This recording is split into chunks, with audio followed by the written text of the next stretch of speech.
Boa noite! Estamos começando o Jornal Global News, com as principais notícias da semana para você. Eu me chamo Lava.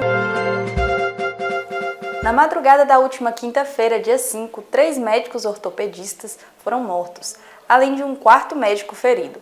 O ministro da Justiça e Segurança Pública, Flávio Dino, determinou que a Polícia Federal acompanhe as investigações. O crime aconteceu em um quiosque na praia da Barra da Tijuca, no Rio de Janeiro. Uma das vítimas era o irmão da deputada Sâmia Bonfim, do PSOL São Paulo. No último domingo, dia 1º de outubro, teve eleição para os próximos conselheiros tutelares. Os eleitos irão assumir a gestão do órgão no próximo quadriênio 2024-2028. Com uma grande presença do público, a eleição contou com mais de 4.300 eleitores. Foram 5 membros titulares e 5 suplentes para o pleito. Entre os atuais conselheiros, Gabriela Godeiro, com 1.300 votos, Marcos Nunes, 1.002 votos, Poliana Almeida, 910 votos e Leninha de Luciano Máximo, 815 votos, foram reeleitos. E Cláudio Macedo, com 856 votos, completa a lista dos eleitos pela comunidade. O processo de escolha unificado do Conselho Tutelar foi coordenado pela Prefeitura de Poções através da Comissão Especial Eleitoral e o Conselho Municipal dos Direitos da Criança e do Adolescente, ligado à Secretaria Municipal de Assistência Social. Com um saldo de 6 mortos, uma chacina aconteceu com ataque a tiros a uma família de ciganos no bairro da Amaralina, em Jequié, sudoeste da Bahia. Entre os mortos estão uma criança e uma mulher grávida. O crime aconteceu na manhã da última quinta-feira, dia 5 de outubro, 40 dias após a chacina da Mata de São João, região metropolitana de Salvador, com um saldo de 10 mortos. O crime está sendo investigado pela polícia e já identificou as vítimas. Essa semana foi realizado um teste de segurança pela Agência Federal de Gerenciamento de Emergências dos Estados Unidos. Todos os celulares, rádios e TVs do país acionaram o alarme às 15 horas e 20 minutos na quarta-feira. A operação fez parte de um teste de segurança. Você sabia que o maior café do mundo é coado com 8.000 litros e 700 quilos de pó? Esse foi um trabalho realizado no Espírito Santo e rendeu 8.260 litros de café, coado no último fim de semana em um evento de comemoração dos 28 anos de fundação do município. A cidade de Brejetuba, distante 147 quilômetros de Vitória, Espírito Santo, bateu seu próprio recorde, que teria sido registrado pelo Guinness Book em 2011. A montadora chinesa de veículos eletrificados, BYD, confirmou o lançamento para a próxima semana da pedra fundamental de sua fábrica em Camaçari, município localizado na região metropolitana de Salvador. A fábrica asiática fará a cerimônia, que contará com a presença do fundador e CEO global Wang Shuafun e do CEO das Américas Stella Li. Além deles estarão presentes o vice-presidente Gerardo Alckmin, o ministro da Casa Civil Rui Costa, o governador da Bahia Jerônimo Rodrigues, entre outras autoridades. Na segunda-feira, dia 2, teve uma mega operação da guarnição da Rondesp Sudoeste, que localizou um Fiat Toro furtado que tinha sido visto na Avenida Integração. Após as buscas, os militares localizaram o veículo, tendo como condutor um vereador da cidade de Tremedal. Ao consultar a documentação, foi constatado que tratava-se de um carro roubado. O vereador foi conduzido para a delegacia e preso. O 90 Segundos de hoje traz Paulista, da banda 5 contra 1. Meu nome é Alessandro de Queiroz Ferraz, natural de São Paulo, mais precisamente criado no Cangaíba, extremo leste, e vindo para a Bahia muito cedo. Vim há 33 anos aqui e terminei de me criar na periferia de Poções, mais precisamente no bairro Santa Rita. Feliz demais porque a música fez com que a gente chegasse em tantos lugares. Eu gostaria de dizer para toda a molecada da periferia que é possível a gente estar presente em todos os lugares, mesmo com tanta dificuldade, sermos pessoas melhores todos os dias, porque eu sou fruto dessa realidade, entendeu? Nós somos frutos dessa realidade e a música ela tem feito um trabalho excepcional na minha vida. Eu espero que vocês consigam ser, mesmo com poucas coisas, vocês consigam adquirir a vontade de mudar o mundo todos os dias que você acordar. No dia 3, os gestores municipais foram até Brasília, após serem convocados pela Confederação Nacional de Municípios, a fim de obter respostas para a crise financeira enfrentada pelos municípios brasileiros. A mobilização municipalista iniciou com a caminhada até o Tribunal de Contas da União, onde houve uma audiência e reunião com a Controladoria Geral da União. De Poções esteve presente a prefeita Dona Nilda, juntamente com o esposo e secretário de Administração, Otto Magalhães, o secretário de Finanças, Bruno Sangiovanni, e o assessor consultivo, Jailton Lopes. A mobilização Municípios Sem Estrutura, População Desassistida foi até quarta-feira, quando foi votado o projeto de lei 136/2023, que libera recursos para compensar as perdas do FPM. Na quarta-feira, dia 4, o ministro do Trabalho, Luiz Marinho, disse durante a audiência da Comissão de Fiscalização Financeira e Controle da Câmara que se a Uber quiser sair do Brasil, o problema é da empresa. É sabido que o governo tem buscado negociar com o Uber e a iFood a melhor forma dessas empresas darem mais direitos aos trabalhadores, mas as negociações permanecem lentas. Na Câmara, o ministro respondeu sobre a ideia que ele teve de pedir para os Correios elaborarem um aplicativo mais humano e sem a neura capitalista, para entregadores e motoristas. O governo federal quer concluir nos próximos dias um projeto para regulamentar a situação dos trabalhadores por aplicativo. O tema está sendo tratado há quase 5 meses em um grupo criado no Ministério do Trabalho e deve se estruturar em 4 eixos que são remuneração mínima, seguridade social, segurança no trabalho e transparência nos pagamentos e critérios dos algoritmos. Foram definidas as 4 semifinais do Campeonato Baiano na quarta-feira, dia 4, 2 na categoria Sub-15 e 2 pelo Sub-17, com a dupla Bavi garantida nas 2 competições. Outros 4 times completam a chave: Camaçariense conquista no Sub-15 e Estrela de Março e SSA no Sub-17. No Sub-15, o Bahia venceu o SSA por 3-2. O Conquista derrotou o Atlântico por 2-0. O Camaçariense superou o Jacuipense nos pênaltis após o empate de 1-1 no tempo regulamentar. E o Vitória, mesmo perdendo por 2-1 para o Estrela de Março, avançou graças à vitória por 3-1 no jogo de ida. No sábado 14, Pituaçu recebe o clássico Bavi, enquanto o Conquista, Fã Clube e o Camaçariense se enfrentam no estádio Edivaldo Flores em Vitória da Conquista no domingo, dia 15. Já o Sub-17, líder na classificação geral, o Vitória mostrou sua força ao vencer o Vitória da Conquista por 3-2. Enquanto isso, o vice-líder Bahia superou o Conquista FC por 3-1 em Pituaçu. O SSA goleou o Atlântico por 4-1 e o Estrela de Março conquistou a última vaga ao vencer o Jacuipense nos pênaltis por 4-1, após o empate de 1-1 no tempo regulamentar. No sábado, o Vitória enfrentou a Estrela de Março e o Bahia encarou o SSA com os jogos de ida. Em Pituaçu, o SSA recebeu o Bahia, enquanto o Estrela de Março jogou contra o Vitória. Os duelos de volta também estão marcados para o fim de semana seguinte.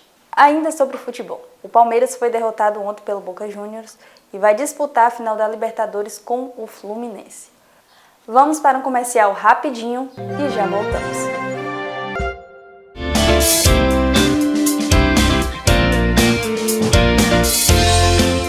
Procurando preços baixos, praticidade e bom atendimento em um só lugar? Então esse lugar é aqui, na Farmácia Abaeté 2.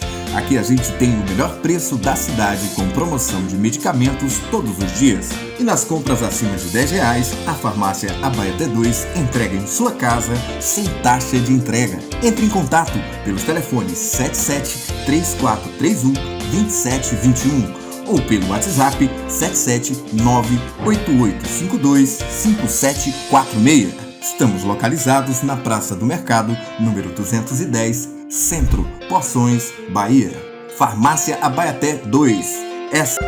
Estamos de volta. A Polícia Rodoviária Federal apreendeu uma carga de celulares sem documentação de transporte na BR-116, no município de Poções, nesta quarta-feira. A ação foi realizada dentro de um ônibus que fazia a linha São Paulo e Salgueiro. Após a consulta das notas fiscais, os agentes comprovaram que os aparelhos não possuíam registro criminais, mas também não tinham documentação que comprovasse a origem legal dos dispositivos. O responsável pelo transporte informou às autoridades que a carga pertencia a uma pessoa moradora de Petrolândia, cidade onde a encomenda deveria ser entregue. Os celulares foram apreendidos e encaminhados para a Receita Federal na cidade de Vitória da Conquista.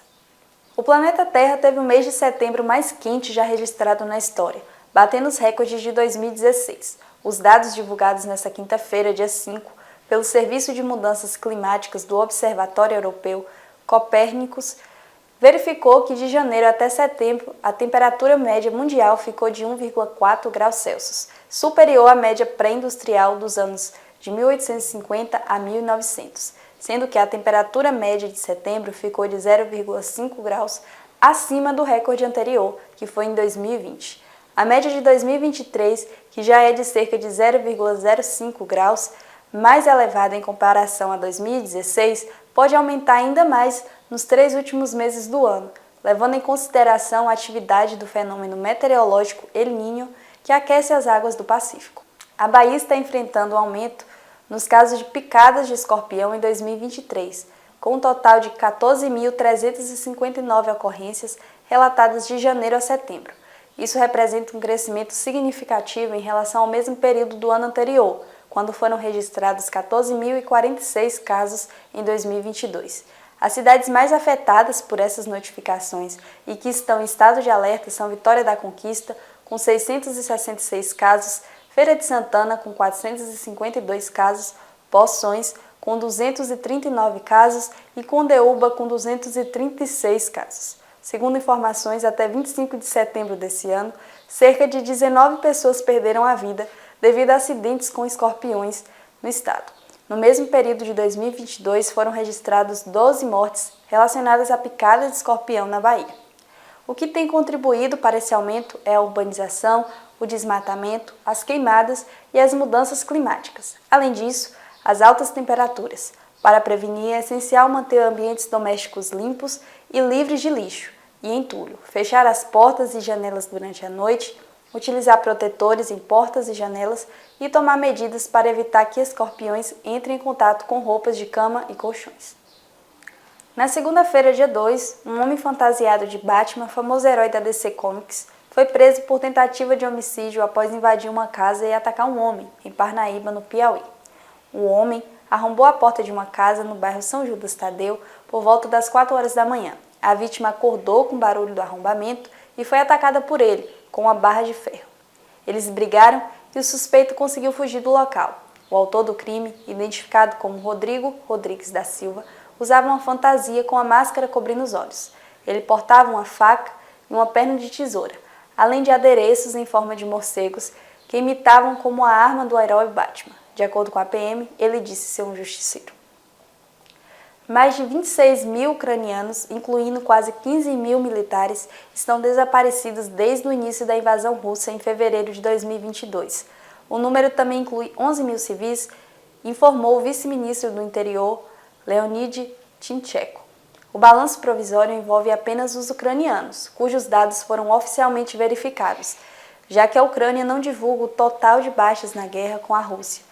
As autoridades informam diariamente as mortes de civis em ataques russos, mas as vítimas militares não são divulgadas. O jornal The New York Times informou que 70 mil ucranianos morreram e entre eles 100 mil e 200 mil ficaram feridos desde o início da invasão. Já o balanço russo seria muito maior, com quase 120 mil mortos e entre 170 mil e 180 mil feridos. Na segunda-feira, dia 2, a Polícia Rodoviária Federal apreendeu um caminhão-baú carregado com caixas de cigarro de origem clandestina no quilômetro 760 na BR-116, trecho do município baiano de Poções. Durante ações de fiscalização, os policiais deram ordem de parada ao caminhão M-Benz 1518 com placas de Jequié e, ao serem solicitados os documentos de porte obrigatório, o motorista informou que transportava uma mudança para a cidade de Itabuna. Ao vistoriar o compartimento de cargas, a Polícia Rodoviária Federal encontraram cerca de 7.500 maços de cigarros paraguaios. O veículo já havia se deslocado da região sudeste para o nordeste. O motorista foi preso em flagrante e encaminhado à Polícia Federal para os procedimentos cabíveis. A Bahia, no primeiro semestre de 2023, registrou mais de 1,1 milhão de micro e pequenas empresas, sendo 811 mil microempreendedores individuais e 344 mil micros e pequenas empresas. Mais da metade dos empregos formais gerados no estado é proveniente dos pequenos negócios, o que corresponde a 68% da geração de empregos no estado. Os pequenos negócios estão presentes em todos os setores da economia, mas têm uma predominância maior nas áreas de comércio e serviços. Após 2 anos, a Bahia voltou a realizar transplante de coração. Uma paciente de 49 anos, natural da cidade de São Felipe, que aguardava 1 semana na fila por um transplante, recebeu um novo coração. O procedimento foi realizado nesta quinta-feira, dia 5, no Hospital Ana Nery, em Salvador.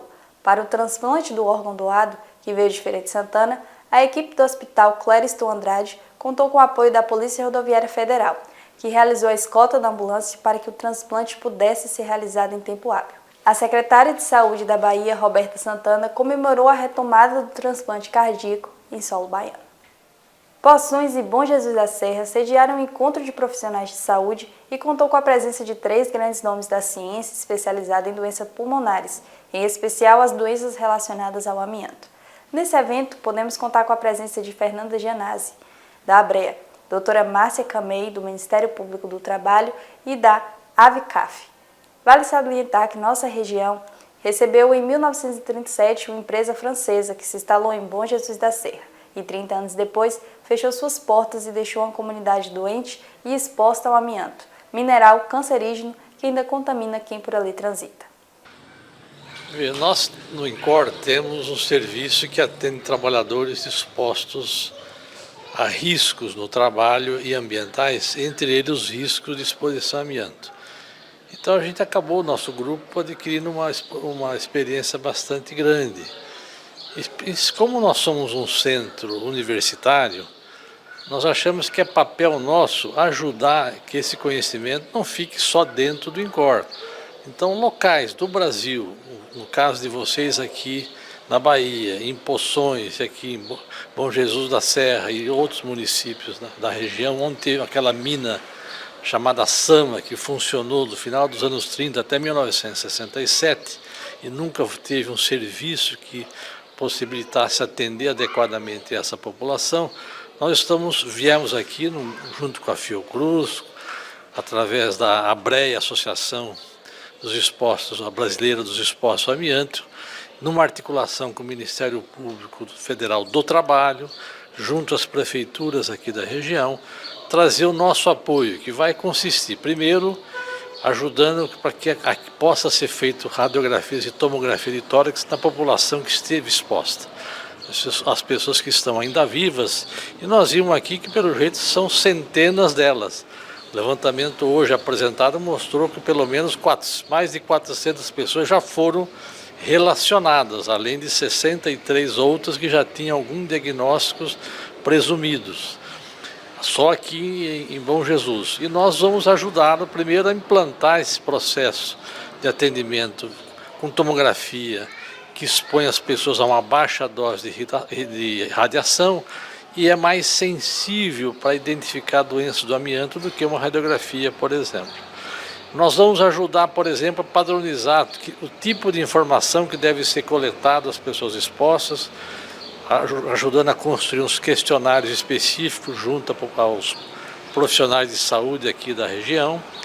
Vamos ajudar a fazer a leitura dos exames de imagem e dos exames de função pulmonar que foram feitos e elaborar todos os laudos, pareceres, diagnósticos, para que essas pessoas possam, as que tiverem doença, terem o seu direito reconhecido, seja junto à Previdência, junto à Justiça ou ações civis que elas possam mover contra a empresa que provocou tanto mal há décadas aqui na região. Bom, primeiro é um prazer estar aqui de volta a essa terra maravilhosa, né, de Bom Jesus. Estive aqui em 2010, no período de 2010 até 2012, exatamente trabalhando e tentando entender por que a mina ficou abandonada durante tanto tempo e por que os responsáveis pela mineração nunca informaram a população sobre os seus riscos. Risco de câncer, risco de doença respiratória. A inalação dessa fibra é uma inalação de uma fibra perigosa que pode causar danos à saúde ao longo de décadas. Você pode respirar hoje, amanhã e ter a doença daí a 30, 40 anos, como câncer de pulmão, por exemplo. Então, eu nunca entendi e hoje ainda estamos praticamente no mesmo patamar, na mesma situação. Então é importante que as autoridades, não só as autoridades locais, mas as autoridades regionais e do ponto de vista do próprio Ministério da Saúde, autoridades nacional que possam estar olhando de forma diferenciada uma situação em que mantém a população ainda sob risco permanente de exposição ao amianto de uma mineração que foi abandonada em 1967. Então já se vão mais de 50 anos e ainda estamos na mesma situação com a exposição. Isso é um crime, isso a gente denomina de crime ambiental e que precisa ser investigado. Os responsáveis precisam responder por isso. E para a população, é bom a gente sempre avisar no campo da educação ambiental que não cheguem perto da mineração, não utilizem nada da mineração e se tiver alguma exposição ambiental nas suas casas, que procurem um serviço de saúde, procurem o Sistema Único de Saúde local para que possa ser avaliado, possa ser investigado, porque é possível que a gente encontre aqui doenças relacionadas ao amianto em função dessa exposição. Aliás, nós já temos registros de mais de uma dezena de casos, né, de ex-trabalhadores, familiares que se expuseram a partir da exposição dos trabalhadores, crianças que brincavam nessa região. Então tem muito modelo de exposição aqui e que hoje as repercussões são essas. Temos mais de 60 casos diagnosticados como doença relacionada ao amianto e certamente agora com esse projeto de investigação que nós vamos realizar aqui com o apoio da Fundação Oswaldo Cruz e do INCOR e mais a Prefeitura e das regiões, né, de Vitória da Conquista, Bom Jesus e Poções, é possível que a gente vá encontrar novos casos, mas é importante alertar a população e chamá-la a ter um encontro quase que diário, né, com os problemas da região. E a Associação Brasileira de Expostos ao Amianto está aqui também disposta para poder orientar com relação à educação ambiental e os riscos que essa fibra causa no corpo humano. Então, mais uma vez, é um prazer estar aqui, é um lugar magnífico, mas infelizmente ainda se mantém uma exposição que já deveria ter sido cessada há décadas aqui nessa região. Ficamos por aqui com mais um Jornal Global News. Nos vemos na próxima terça-feira e no próximo domingo por aqui no Jornal Global News.